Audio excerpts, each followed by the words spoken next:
Another way that graphs can be transformed is by stretching or compressing them.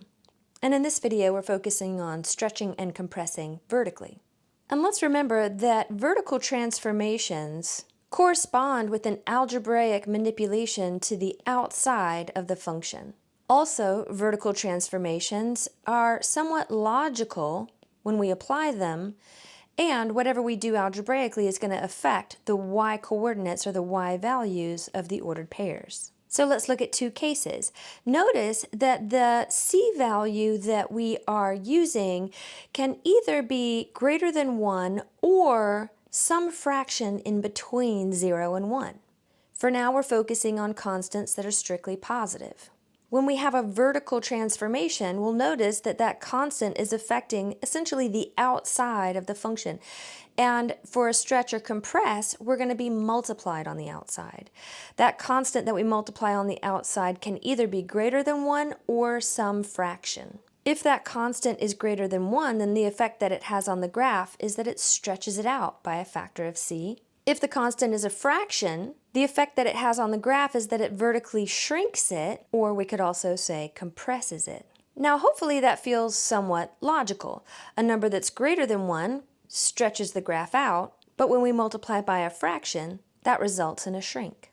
In order to achieve this transformation, again, we're going to affect the y coordinates of the ordered pairs, and what we do to them is somewhat logical. We multiply those y values. Hopefully this makes sense when we think about f at x is equal to y. Essentially, we're taking that constant and multiplying the y values by whatever that constant is. So let's take a look at an example. We're going to use the graph of absolute value of x in order to find the graph of f at x is equal to 1/2 times absolute value x.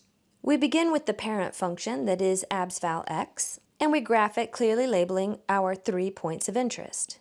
The absolute value of x is the graph that looks like a V. It's in a basic library of functions, and this graph should be memorized along with its points of interest.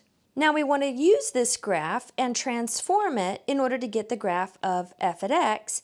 The transformation that we're going to apply involves an outside multiplier. This multiplier is considered to be outside because it's not in the same position as the x. It's not receiving the same action as the x. And anything that is on the outside is going to correspond to a vertical transformation. We'll apply it by manipulating the y values of the ordered pairs, and we're going to do that in a logical way. For this example, it might be easier to keep track of our points of interest and where they land using a table. So the first column corresponds to the parent function and where its points of interest started. And then we apply the transformation, which is to multiply the absolute value of x by 1/2.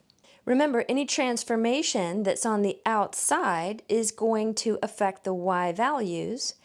And we do that in a logical way, which means essentially that we do what we see.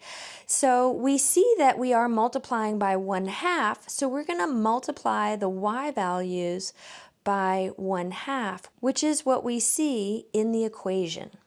Remember, when we manipulate the y values, there's no change to the x coordinates in that step. So we start with the first ordered pair, no change to the x, multiply the y value by 1/2, 0 times 1/2 is still 0. So that point actually doesn't move. For the next point, no change to the x, multiply the y coordinate by 1/2. And our last point of interest, no change to the x, multiply the y coordinate by 1/2. Since this is our only transformation, these are our final points of interest. So let's write our final answer graph over here. Let's start by plotting these points of interest, 0, 0, 1, 1/2, and -1, 1/2. Now we're simply going to connect the dots with the absolute value graph that is a V, and notice that once we applied this transformation, the effect that it had was a vertical compression. And that's what we would expect to have when the outside multiplier is less than 1. So this is our final answer over here with the 3 ordered pairs that have been clearly labeled.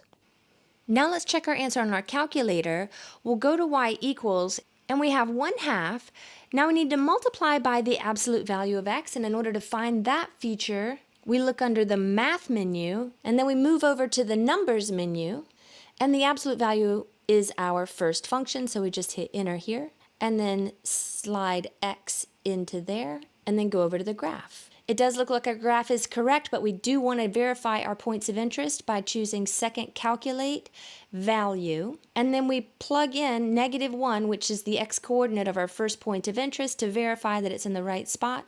And yes, -1, 1/2 is a point on the graph. We also want to verify 0, 0, so we just hit 0, enter, and that point is correct. And then we want to verify our third point of interest by just hitting 1 as the x-coordinate, and then enter to see that the corresponding y value should be 1/2, so our graph is correct.